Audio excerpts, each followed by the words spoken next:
Ika-32 Kabanata, System Quest, Kill the Enemy. Galit na tinanong ni Jinwoo kung bakit ginawa yun ni Gang Tae-shik. Nang asar naman nitong tinanong kung ang tungkol ba sa mga preso ang tinutukoy ni Jinwoo. Sa galit namang tono muling nagsalita si Jinwoo at sinabi na hindi lang ang tungkol sa mga preso kundi ang lahat ng iyon.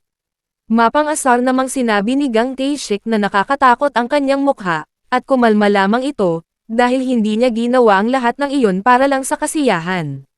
Kung kaya ikinwento ni Gang Tae-shik, ang pakikiusap ng isang CEO ng kumpanya sa kanya, at pagbabayad ng 2 billion won kapalit ng pagpatay sa mga preso. Na may karagdagang 1 billion won para naman sa iba pang mga hunter, inihalin tulad ni Gang Tae-shik ang pera na inaalok sa kanya bilang isang basura na nakakalat sa kalye.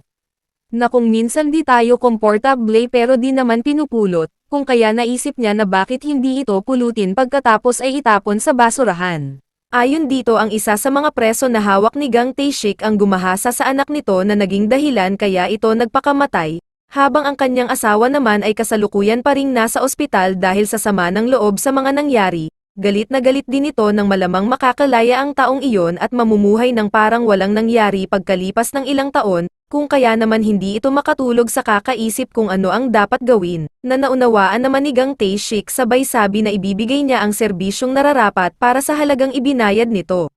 Ayon pa kay Gang Tae-shik hindi niya matanggihan ang kahilingan ng isang amang nagahasa ang anak, ng isa sa mga kriminal na iyon, kung kaya dahil ayaw niyang tanggapin ang trabaho naisip niyang pataasin na lamang ang presyo ngunit agad namang pumayag ang CEO. Sinabi rin ni Gang Tae-shik na sa kabila ng lahat ng nangyari ayaw pa rin niyang saktan ang mga ito. Kung kaya kung ipapangako nilang ililihim ang mga nangyari ay hahayaan niya ang mga itong makaligtas. Ngunit ayon kay Jinwoo base sa ekspresyon ni Gang Tae-shik mukhang nais nitong ipaalam sa kanila kung sino ang mas nakakataas at mas malakas. At ayaw din niyang maniwala sa mga sinasabi nitong kasinungalingan lalo pa at mahilig itong gumawa ng mga kwento. Mabilis na sumugod si Gang Tae-shik at sinabing wala siyang pakialam kung maniwala man si Jinwoo o hindi sa kanya. Dahil mamamatay din naman ang mga ito kasama ng mga kaawa-awang mga insektong iyon. Muli nasangga ni Jinwoo ang atake ni Gang Tae-shik na ikinagulat nito. Sinabi ni Jinwoo sa seryoso at kalmadong tono na kaawa-awa din si Gang Tae-shik dahil ito ang malapit ng mamatay. Natinawanan lang naman ni Gang Tae-shik sabay sabi na hindi man niya alam kung gaano nakataas ang antas ni Jinwoo sigurado naman siya na hindi siya nito matatalo ng ganoon kadali. Sinubukang umatake ni Jinwoo ngunit dahil sa mabilis si Gang Tae-shik na iwasan niya ito sabay sabi kay Jinwoo na mabagal ito. Kung kaya naman, binilisan lalo ni Jinwoo ang kanyang mga atake upang makasabay sa bilis ni Gang Tae-shik. Namamangha naman si Mr. Song sa kanyang nakikita, napapatanong kung paano nakakagalaw sina Jinwoo at Gang Tae-shik ng sobrang bilis, at nasabi pa nitong ibang-iba na si Jinwoo sa dating nakilala niya. Samantala naisip naman ni Gang Tae-shik na masyadong maliit ang 3 billion won, na ibinayad sa kanya para sa trabahong iyon. At hindi rin ito akalain na may makakalaban siyang ganoon kagaling na hunter sa mababang rank ng dungeon na iyon. Dahil halos magkasing bilis lamang sila ni Jinwoo, mas binilisan pa ni Gang Tae-shik ang kanyang atake sabay sabi na kung iyon na ba ang pinakamabilis ni Jinwoong kilos. Dahil kahit pa makita nito ang mga kilos niya kung hindi naman makasabay ang katawan sa bilis ng galaw niya, ito ay wala pa ring kwenta. At dahil sa narinig ni Juhee ang sinabi ni Gang Tae-shik, mabilis nitong binigyan ng buff si Jinwoo upang mas maging malakas. Dahil sa bilis at buff na meron si Jinwoo naisip ni Gang Tae-shik na kailangan na niyang seryosohin ang laban. Kung kaya mas binilisan pa niya ang kanyang mga atake, sabay sabi na kahit magkapareho pa ang kanilang kakayahan at kaalaman, masyado namang malayo ang kanilang karanasan. At ang pagkakaibang iyon ang magiging dahilan ng pagkatalo ni Jinwoo. Matapos magsalita at tinangka nitong atakihin si Juhee sabay sabi kay Jinwoo na kung paprotektahan nito ang kanyang healer dapat lamang nagawin nito iyon ng tama. Subalit nasangga naman ni Mr. Song ang atake ni Gang Tae-shik kay Juhee. Dahil sa saglit na napatingin si Jinwoo sa direksyon ni Mr. Song at Junhee nakakita ng pagkakataon si Gang Tae-shik.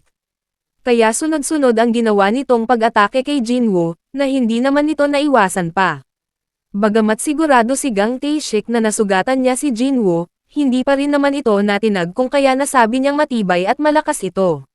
Bigla namang nagbigay ng emergency quest ang system kay Jinwoo, dahil sa mataas na killing intent na naramdaman nito mula kay Gang Tae-shik. Sinabi ni Jinwoo na babaan nito ang killing intent dahil sensitive ang bagay na iyon. Pagkasabi noon ay nag-activate ang system. Ang biglaang quest ay extermination, kung saan kailangan nitong mapatay ang tao na may mataas na killing intent upang masiguro ang kanyang kaligtasan. Sa seryosong tono, nagbabala si Jinwoo ng pag-atake. Naitanong naman ni Gang Tae-shik kung ano ang iniisip nito dahil kita naman na mas lamang siya kesa kay Jinwoo. Ika-33 kabanata, Stealth and Bloodlust. Muli ipinagpasalamat ni Jinwoo na binigyan na naman siya ng system ng dahilan, upang lumaban at pumatay. Kung kaya sa mabilis na kilos sumugod siya kay Gang Tae-shik. Nakangiti namang sinasangga ito ni Gang Tae-shik, habang sinasabi na dahil sa pagkakapareho nila ng class na gumagamit ng mabilisang pagkilos. Sandata na dagger, malapitang atake at pagkadalubhasa sa assassination, ay mukhang siya ang pinakamagaling na gurong pwedeng magturo sa kanya ng maraming bagay. Sinang-ayunan naman ito ni Jinwoo at sinabing marami nga siyang natututunan dito. Natutunan niyang ang kalabang puro salita ay mukhang kaawa-awa. Ini-activate ni Jinwoo ang kanyang skill na speed, kung saan mas bumilis ang mga kilos nito, at sinugod si Gang Tae-shik. Ikinagulat naman ni Gang Tae-shik ang lalong pagbilis ni Jinwoo, at napaisip kung gumagamit din ba ito ng skill. Nataman ni Jinwoo sa mukha si Gang Tae-shik, at dahil sa sugat na nagmula sa dagger nag-activate ang epekto nito na pansamantalang pagka-paralisa at pagbawas ng lakas bawat isang segundo. Ngunit dahil sa isang assassin si Gang Tae-shik, na may mataas na resistance sa mga lason, at may kakaibang lakas mabilis na nawala ang epekto ng dagger. Naisip naman ni Gang Tae-shik na ang dahilan ng pagkalason niya ay ang dagger na marahil ay may espesyal na abilidad, kung kaya nagpasya siyang gamitin ang kanyang skill na stealth. Nagulat si Jinwoo dahil biglang naglaho si Gang Tae-shik, at hindi na rin niya maramdaman kahit ang aura nito. Tinangka nitong umatake, ngunit sa kabila ng pagtatago ng kanyang presensya ay nasangga pa rin ito ni Jinwoo. Ayon kay Gang Tae-shik walang nakakaalam ng kanyang skill na stealth, kung saan kaya niyang burahin ang kanyang aura, tunog, amoy at hugis. At dahil bibihira lamang sa mga assassin ang may ganoong kakayahan walang sino man ang nakakaligtas o nabubuhay kapag ginamit na niya ito. Muling umatake si Gang Tae-shik at nataman nito si Jinwoo. Dahil sa malubha ang mga natamong sugat ni Jinwoo, magagamot lamang ito ng direkta at dahil malayo sila sa healer hindi uobra ang kahit na anong healing spell. Nagbabala naman si Gang Tae-shik kay Juhi na akmang lalapit kay Jinwoo, at sinabing isusunod niya ito pag natapos na siya. Nag-aalala naman si Mr. Song dahil alam nito na mauubos ang lakas ni Jinwoo kung hindi ito magagamot, at dahil hindi siya makakalabas para humingi ng tulong. Nagpasya na lamang siyang lumaban muli, kahit na alam niyang hindi sapat ang kanyang kakayahan, upang mabigyan lang ng oras si Jinwoo na magamot. Sinabi ni Gang Tae-shik na hindi na ni Jinwoo kakayanin ang kanyang mga atake sa kondisyon nito at wala nang silbi pa ang skill at bilis nito. Sinabi din nito na kailangan pa ng ilang oras para lamang magamot ang nasugatan niyang mga paa. Pinutol na ni Jinwoo ang mga sasabihin pa ni Gang Tae-shik, sabay sabi na masyado itong madaldal. Matapos magsalita ginamit ni Jinwoo ang status recovery, kung saan nanambalik muli ang kanyang lakas at nawala ang kanyang mga sugat na tila walang nangyari. Ikinagulat ng lahat ang biglang paggaling ni Jinwoo. Dahil sa nasaksihan napaisip si Gang Tae-shik at sinabi na mukhang hindi ito isang assassin na gaya niya, dahil marahil isa itong combatant type hunter na may kakayahang magpagaling.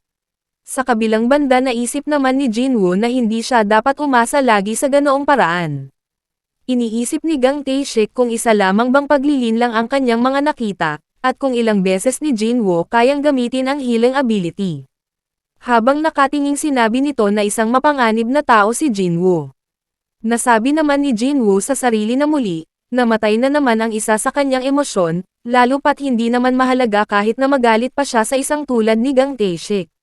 Matapos noon ay muling sumugod si Jinwoo, na ikinagulat ni Gang Tae-shik dahil natamaan siya ng atake at nakita siya nito, sa kabila ng paggamit niya ng skill na stealth. Napansin ni Gang Tae-shik na hindi man lang nagdalawang isip si Jinwoo na patayin siya, kaya nasigurado nito kung ano ang pagkakaiba ni Jinwoo sa iba. Sinabi ni Gang Tae-shik na magkapareho lamang sila ni Jinwoo. Dahil pareho na silang nakapatay ng tao, napagtanto naman ni Mr. Song Chi-yul, na iyon ang dahilan kaya naramdaman niya na malaki na ang pinagbago ni Jinwoo. Ang mga hunter ay madalas malagay sa alanganin ng buhay, at upang makaligtas sa ganitong sitwasyon mas pinili ni Sung Jinwoo na lumaban at pumatay. Sa maikling panahon nalagay sa isang mahirap na sitwasyon si Jinwoo at kinailangan nitong magdesisyon upang mabuhay, kung kaya maaaring hindi lamang ang pisikal na anyo ang nagbago dito, maging ang kakayahan, emosyon at ang antas. Ayon naman kay Gang Tae-shik, ang awakening sa isang hindi inaasahang puwersa, na binago ang mga alituntunin ng lipunan. Ang mga bagong tuntunin ay nagawa, para lamang sa mga hunters, kung saan hindi na sila kailangan pang igapos ng mga batas at moral, dahil para sa mga hunter, ang salita lang ng malakas ang siyang batas, at dahil doon nagdesisyon si Gang Tae-shik na gamitin ang lahat ng kanyang kapangyarihan, buong bilis at lakas niyang inatake ng sunod-sunod si Jinwoo, na sinasangga lamang ang bawat tama ng dagger niya, kung kaya napagtanto ni Gang Tae-shik, na kahit may tago niya ang kanyang presensya sa pamamagitan ng skill na stealth, sa tuwi namang aatake siya ay pansamantalang nararamdaman ang mataas na bloodlust kaya nakikita siya ni Jinwoo. Akmang aatake muli si Gang Tae-shik nang ini-activate ni Jinwoo ang skill na bloodlust, kung saan nagpatigil sa pagkilos nito, nagdilim ang paligid ni Gang Tae-shik at tila napunta siya sa kakaibang dimensyon, kung saan natatakot itong napatingin sa madilim na aura sa kanyang harapan. Ang malahalimaw na aninong bomb alot sa kanyang paligid ay nagbigay ng kilabot sa kanya kung kaya takot itong napatingin sa walang emosyong mukha ni Jinwoo. At dahil sa magkahalong gulat, at takot ang naramdaman ni Gang Tae-shik, hindi niya agad napansin, ang pag-atake ni Jinwoo, kung kaya hindi na niya ito naiwasan pa. Hanggang sa naramdaman na lamang niya, ang pagbaon ng dagger sa kanyang dibdib.